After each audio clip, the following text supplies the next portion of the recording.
déjà, bonjour Gaëlle, bienvenue. Bonjour Sophie, merci. Comment allez-vous aujourd'hui?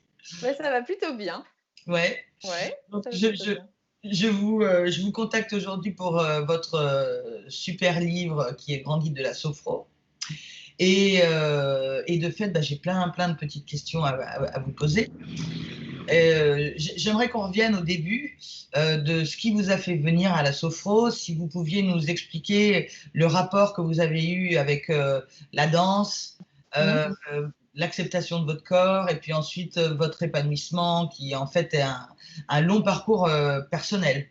Ouais, qui a un long parcours et qui continue toujours parce que je crois qu'on n'a jamais fini. Alors la sophrologie, moi j'ai découvert effectivement dans mon premier métier, j'ai travaillé pendant plus de 10 ans, avec les danseurs. Donc moi je danse, hein, c'est ma grande passion, c'est vraiment le fil rouge de toutes mes activités. Et je travaillais avec les danseurs, c'est-à-dire j'accompagnais les compagnies en tournée, je préparais un petit peu tout ce qui était avant les premières, faire venir le public aussi, au spectacle et donc j'étais vraiment confrontée à des moments où, je savais pas trop comment faire avec tout ce stress, cette anxiété parce que c'est vraiment se jeter dans l'arène, hein, pour un danseur que de porter sa création donc il y a des moments comme ça d'extrême fragilité et d la carrière d'un artiste n'est pas du tout, un long fleuve tranquille et je me disais, faudrait vraiment qu'un jour j'ai un truc, un outil. C'était resté un peu là. Et parallèlement à ça, j'étais journaliste, je le suis toujours, mais j'étais journaliste dans des supports de danse. Et un jour, on m'a demandé d'animer une émission de radio que j'ai animée pendant 10 ans, qui s'appelle Des fourmis dans les jambes, sur la danse.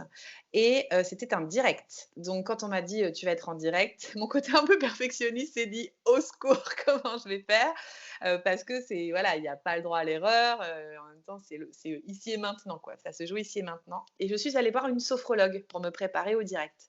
Et en fait, j'ai vraiment fait le lien entre les deux, cet outil que je cherchais pour les danseurs, et puis cet outil que j'avais découvert moi-même dans mon expérience.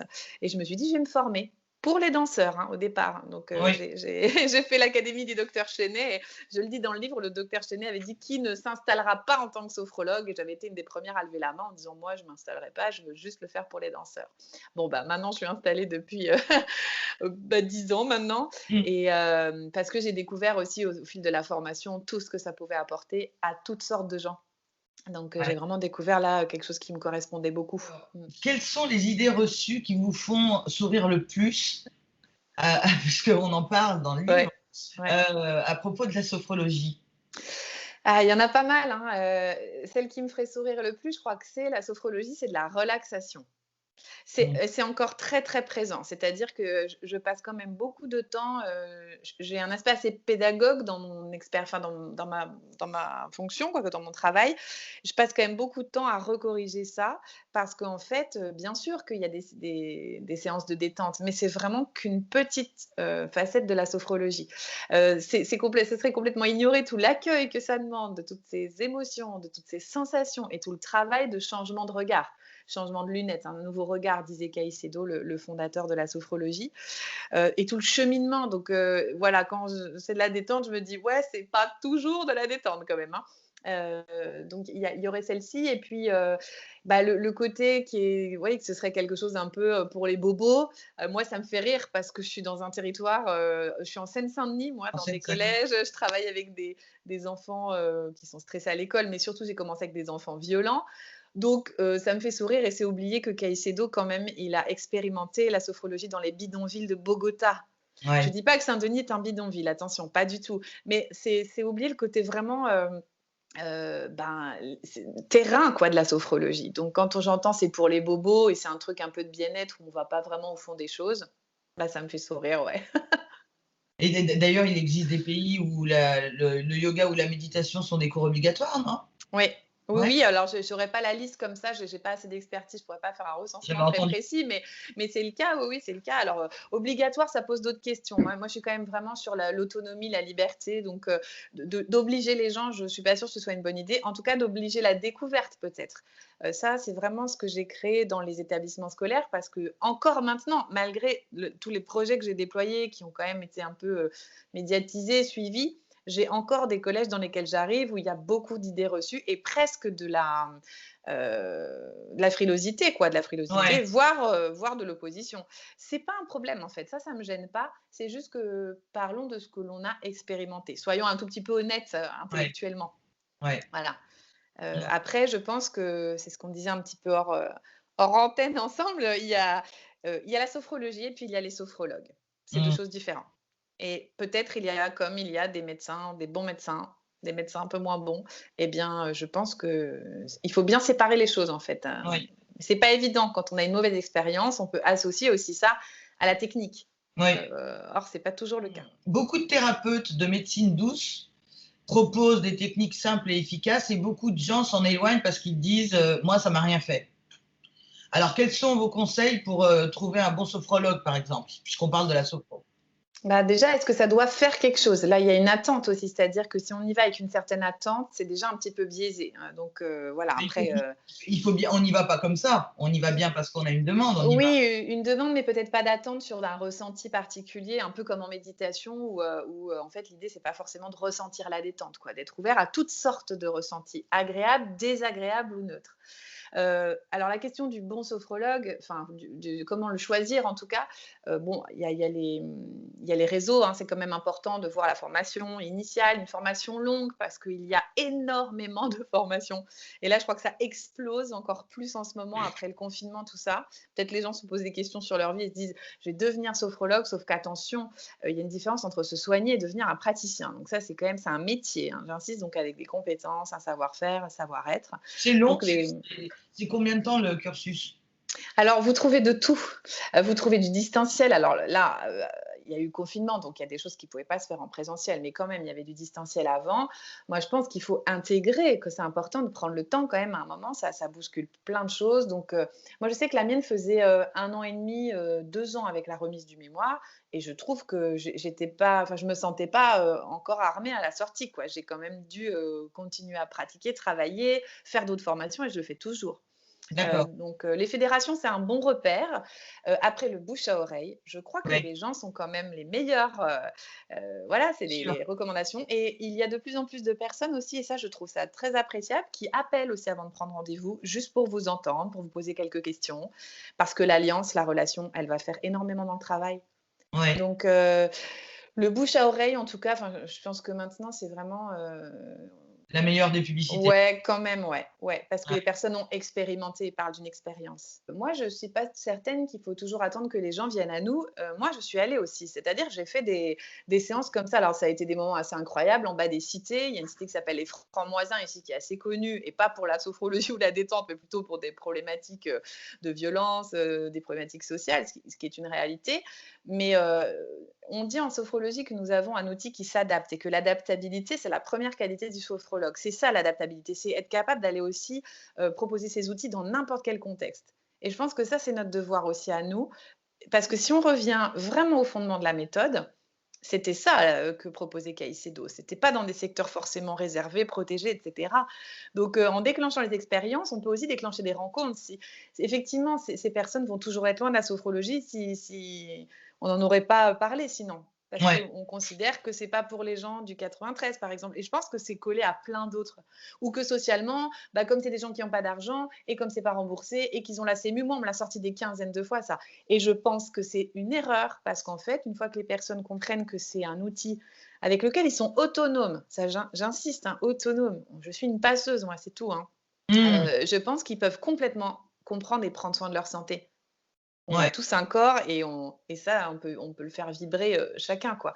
Donc, je crois qu'il y a un effort un peu de ouais, de bouger les lignes aussi pour nous sophrologues, d'aller ailleurs et d'explorer. Mais alors ça demande du travail, hein, ça c'est sûr, hein. Alors, il y a quelque chose aussi qui est très intéressant dans votre livre, c'est que vous faites des trucs sur mesure. Vous faites des programmes pour, les addictions, l'estime de soi, les phobies, les émotions, le stress, le sommeil et cetera. Donc ça, c'est bien parce qu'on se sent cadré finalement et vos méthodes sont à chaque fois différentes? Comment ça se passe? Alors, je fais pas de programme par contre, C'est pas les c'est-à-dire que programmes? là j'évoque les différents champs d'application. Ça pour moi, c'était important. Alors, sachant que c'est grand guide de la sophrologie au quotidien et je le dis dès le départ, il y a tout un champ médical aussi que j'explore pas dans le livre et qui est très, très vaste parce qu'on peut pas déjà je suis pas experte, mais la sophrologie est utilisée aussi pour des pathologies vraiment, Ah, lourdes. c'est ma prochaine question, ouais. Voilà. Voilà, donc ce que j'ai fait le choix de ne pas évoquer, parce qu'on ne peut pas tout évoquer et que là, pour le coup, il y a des gens bien mieux placés que moi pour le faire, donc c'est vraiment au quotidien. L'idée, c'était de voir un petit peu les champs d'application, pour quelles raisons on peut aller voir un sophrologue, pourquoi ça peut nous aider et bien sûr, j'insiste en complémentarité avec d'autres praticiens, hein. Les addictions, par exemple, c'est bien d'avoir aussi un psychologue souvent parce que l'addiction, c'est quelque chose de complexe et l'alimentation, c'est la même chose, hein, les troubles alimentaires, mais Ouais. voilà, de donner un peu des idées et de comment on pourrait tirer un petit peu les ficelles. J'ai pas de protocole, j'ai pas de programme parce que j'adapte vraiment à la personne, en fait. C'est la question que tout le monde pose, hein, combien de séances ça prend? Je peux leur donner une moyenne à peu près dans ma pratique ou de ce qu'on apprend, quand on se forme, mais j'ai pas de protocole. Ça, j'ai complètement lâché ça parce qu'en fait, il y a tellement de choses qui se passent dans la vie d'un être humain entre une séance et l'autre que si j'étais vraiment figée sur un protocole, je passerais complètement à côté. La personne, je pense qu'elle vous choisit. Les gens n'arrivent jamais par hasard et j'aime d'ailleurs beaucoup leur demander comment vous m'avez choisi. Et parfois, c'est sur des détails. On m'a dit beaucoup, c'est la danse. J'ai entendu votre voix. Je vous ai trouvé sympa. On vous regarde. Enfin, c'est des trucs qui n'ont rien à voir avec ma formation au final. Ouais. Mais ou alors quelque chose qui se reconnaît. Et plus je parle, et ça, je pense que j'ouvre ça. D'ailleurs, j'ai un autre livre qui sortira en janvier qui est beaucoup plus personnel, qui est vraiment sur mon parcours, où là, je puise dans l'intime. Il y a plein de choses que moi, j'ai pu traverser aussi dans les problématiques qui me sont demandées, comme un effet miroir, voilà. Et je pense que c'est OK, en fait. Il n'y a pas cette toute-puissance de je peux connaître tous les sujets. Moi aussi, j'ai mes failles. Moi aussi, je traverse ça. Mais Mmh. c'est parce que je traverse ça que peut-être je peux vous aider à le faire parce que j'ai traversé ça. Est-ce que alors je sais pas pourquoi, mais je vous imagine parce que je sais que vous travaillez avec des ados et est-ce que vous avez une expérience frappante avec un ado qui vous a vraiment touché, où il y a eu vraiment un mieux après, après la sophro? Est-ce que vous avez un exemple frappant? Ah, j'en ai plusieurs, ouais, mais je crois que ceux que je garde le plus, ça va être les gamins les plus violents ou les plus, au départ, les plus réfractaires ou j'ai eu beaucoup de gamins en colère. J'ai beaucoup cette émotion, qui m'est demandé d'accompagner donc des gamins qui enchaînent les conseils de discipline et dont, en fait, la seule issue, c'est l'exclusion, quoi, parce que c'est ça, en fait, hein, dans le système scolaire. Parfois, il y a un conseil de discipline, 2 et puis et d'avoir ce gamin, qui me dit qu'en fait, il a compris, l'outil et que comment il va l'utiliser? Bah, quand il va être papa.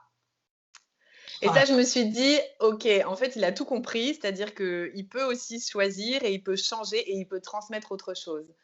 Et d'ailleurs, je crois qu'il a été scolarisé dans un autre collège. J'ai perdu de ses nouvelles. Après, les gamins, ils vous donnent pas forcément de nouvelles, on est quand même dans une ah mais relation, ça, c'est voilà. l'ingratitude des ados, ça. Voilà. Non, bah, c'est tant mieux. Moi, je me dis, Non, non, non, non, si j'en ai pas, c'est que ça va. je rigole, je dis ça Mais pour ma fille. ouais, mais et je sais qu'il a voilà, que ça a été un peu la révélation parce qu'en fait, dans son corps, il était pas du tout partant, mais dans son corps, il s'est passé un truc et qu'il était en mesure à et c'est devenu un des meilleurs ambassadeurs pour moi de la sophrologie, qui disait que la colère peut s'accompagner, qu'il avait compris qu'il pouvait la regarder en face, qu'il pouvait la transformer et surtout qu'il pourrait transmettre autre chose à ses enfants et là, je me dis: «Bah, si c'est ça la visée, c'est Vous top, avez quoi». évité des redoublements et des foutages à la porte? Peut-être. En tout cas, j'y vais pas avec cette, optique-là, en me Je disant: «Je vais sais, sauver ces gamins» parce que ça peut être tentant, hein. On a un peu ça c'est l'ego, hein, des fois du thérapeute et on y est syndrome du tous, sauveur. on est tous un peu sur le fil et ça se nettoie, hein, ça c'est très important. Mais je me dis toujours si je peux allumer une lumière et c'est ce que je m'étais dit dans le TEDx aussi, le but c'est pas que tout le monde adore ce que je fais, le but c'est que si je peux allumer des lumières et que ça peut transformer même une vie, ben, ce sera super déjà. Donc et je pense qu'en lâchant ça, il y a quelque chose qui se passe qui est juste en fait. Parce que, alors avec eux, vous pouvez pas tricher par contre, hein. Ça, Ouais, c'est si vous arrivez en prônant un truc, mais que vous l'incarnez pas dans le corps, ça va être les premiers à vous le faire sentir. ouais, Donc enfin moi, je remercie vraiment cette expérience parce que je pense qu'elle a consolidé ma pratique, bien comme sûr. jamais aucune autre expérience aurait pu le faire, je crois. Est-ce que la sophro, parce que là on parle de tout ce qui va autour de la sophro, mais on ne dit pas vraiment qu'est-ce que la sophro. Ouais. Est-ce que la sophro, elle soigne autre chose que des maladies psychosomatiques, du stress, de la colère, etc. Est-ce qu'on peut aller carrément sur des pathos plus lourdes? Oui, bien sûr. Alors après, elle va je vais pas dire la sophro soigne les pathologies. Ça, vous m'entendrez jamais dire ça parce que je pense qu'il faut quand même garder un œil très, global, hein, parce que quand il y a une pathologie, c'est bien d'être suivi quand même pour cette pathologie de manière médicale, hein, ça c'est mais par contre, je pense qu'elle est aussi très, très bonne en prévention. C'est-à-dire que la sophrologie, elle permet d'éviter justement un certain nombre de troubles. Par exemple, le burn-out, hein, dans le cas de, on est très très performant là-dessus, enfin performant, en tout cas très aidant, parce que justement, quand on se sent, quand on écoute son corps, on est en mesure de prévenir tout ça.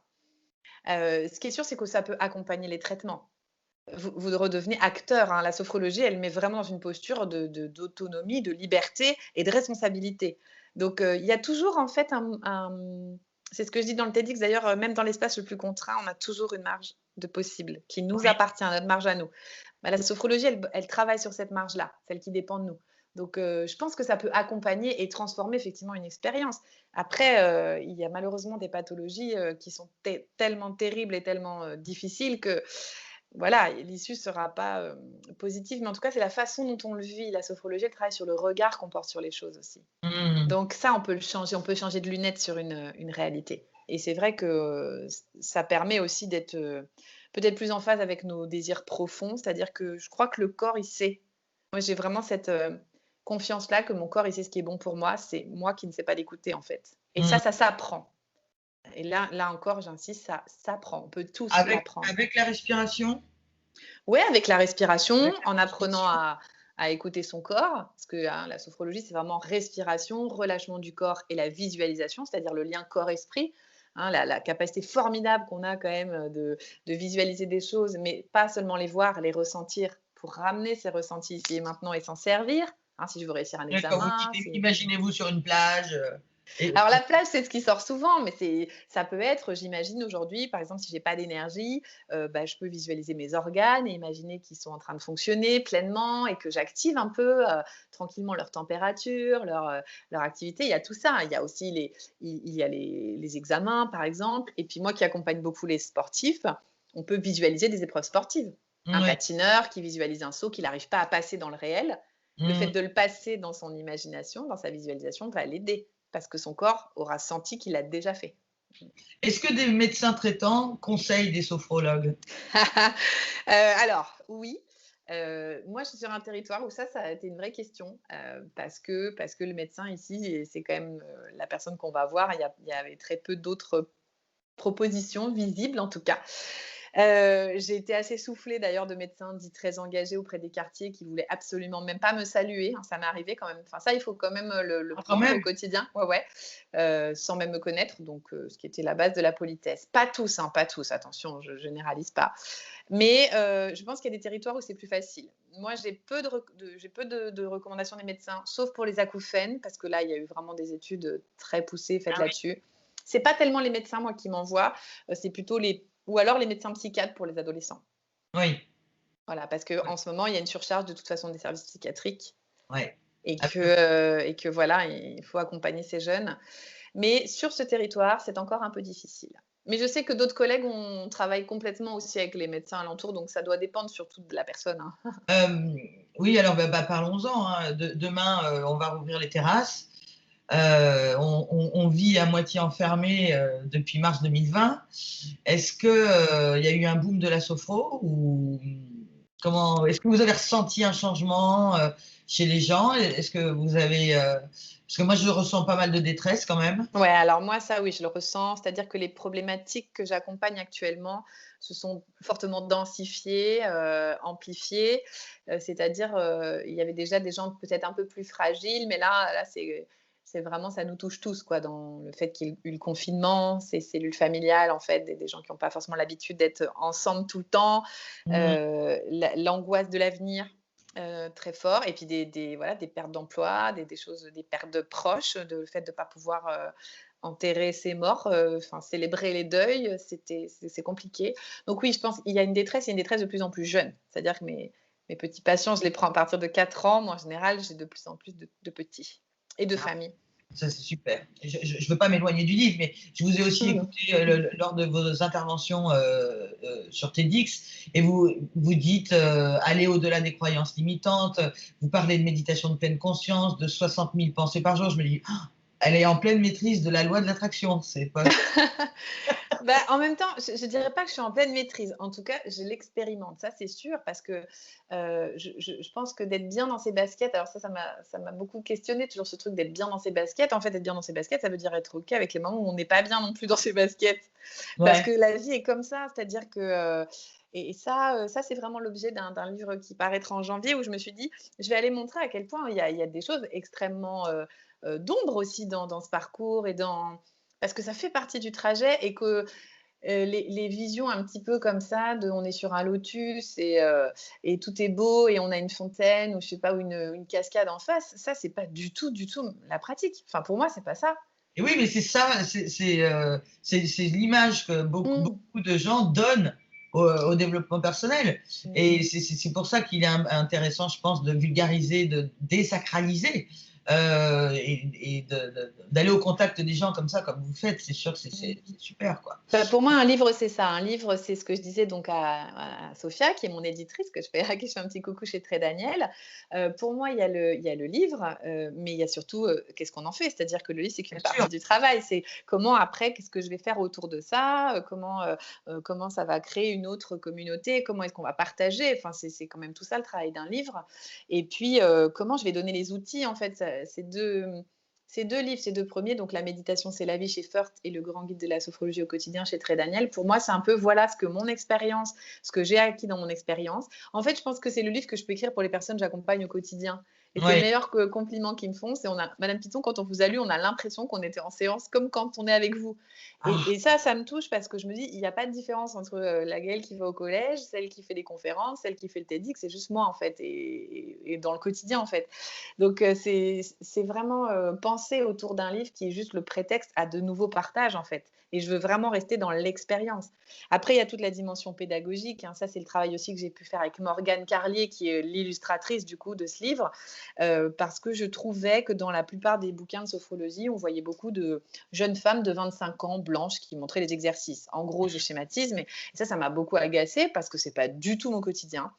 Alors, on a essayé de faire toutes sortes de personnes, d'âges différents. On n'a pas pu, par contre, et ça, on s'est beaucoup posé la question. On s'est dit, il manquerait certainement les personnes en situation de handicap, mais après, il manquerait toutes sortes d'autres gens. Mais je voulais un peu ouvrir déjà ouais, le champ pour dire, voilà, la sophrologie, si je dis qu'elle est pour tout le monde, je vais vraiment vous montrer qu'elle est pour tout le monde. Voilà, il y avait ouais. ce souci-là, parce que ça, je ne l'ai pas trouvé. Et Il ma est très bien pratique, elle est comme illustré. ça. Ouais. Ouais, elle a fait un boulot formidable et puis elle a traduit en images de manière décomposée pour que ce soit facile. Mmh. Et puis il y a les audios aussi. Les audios, c'est vraiment une façon aussi de dire, bah, vous avez tout le matériel pour commencer. C'est Voilà. important qu'on en parle parce que Ouais. le grand livre de la sophro, c'est comme le grand livre de l'aromathérapie, des huiles, tout ça. Et souvent, on a affaire à des livres qui sont quand même un peu didacticiels, quoi. Et Ouais. là, vraiment, il y a une autre dimension dans votre ouvrage qui, à mon sens, fait la différence avec d'autres livres de sophro. C'est qu'on sent que vous y avez mis toute votre âme et Mm. que, voilà, c'est comme si vous parliez à la première personne, quoi. Donc, Oui, c'est vrai. ah ouais, c'est très, c'est bien plus captivant. Moi, je suis sûre que ça va plaire à énormément de monde. Moi, je suis Voilà. sûre que les gens vont le lire et vont vous appeler. Ah, bon, bah, ou en tout cas appeler d'autres sophrologues. Pour moi, ça sert le sujet aussi, hein. Mais C'était oui, bien sûr. de défendre la pratique, et je trouve que il y a beaucoup de livres j'ai trouvé que ça la défendait pas assez, quoi, que ça l'éloignait, ou Mmh. que c'était soit réservé à une élite, et que l'entre-deux me plaît bien, grand public et en même temps très sérieux. Ah ouais, moi, je suis ravie qu'on en ait parlé, aujourd'hui dans le journal des bonnes nouvelles. De toute façon, il est déjà, en ligne dans le e-shop Merci Sophie. et et puis, bah, écoutez, j'étais vraiment ravie, ravie, ravie de faire votre connaissance. Moi aussi. À bientôt. À bientôt. À bientôt Gaëlle, merci beaucoup. Merci Sophie.